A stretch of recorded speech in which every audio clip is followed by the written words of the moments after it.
Message সাগাটা Fulchhari দেখবে, সাগাটা ফুলছড়ির মানুষ দেখবে, এই মেসেজ সারা দেশ দেখবে। আমি আমার জাতীয় পার্টির সকল সম্পর্ক বিচ্ছিন্ন করে আজকে আপনার জাতীয়তাবাদী দলের পতাকা দলে আমার বন্ধু টুটুলের নেতৃত্বে, আমার ফারুক সরকারের নেতৃত্বে, আমার বিএনপির সকলের নেতৃত্বে আমি একত্রিত হয়েছি। আমি চেষ্টা করব ইনশাল্লাহ আমার এই উপজেলায় সাগাটা ফুলছড়ি একটু লেট হয়ে গেছে। আমি মনে করেছিলাম আমার ভাই তুমি হয়তো আরো আগে আসবে, একটু লেট হয়ে গেছে।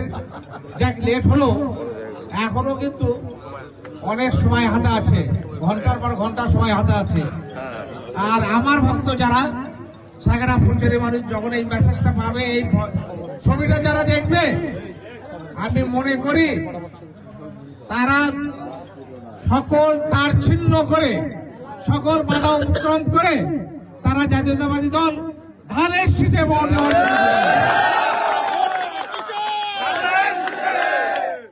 আমার চাচা ফারুক আলম সরকার আমাদের গর্ব যে আমরা একই বাড়ির ছোট। তা আমরা যদি আজকে ভিন্ন কাতারে থাকি, এটা অত্যন্ত বেদনাদায়ক। উনি আসলে হকদার, উনি প্রতিবেশী শুধু নয়, উনি আমাদের আপনজন। আজকে সাগাটার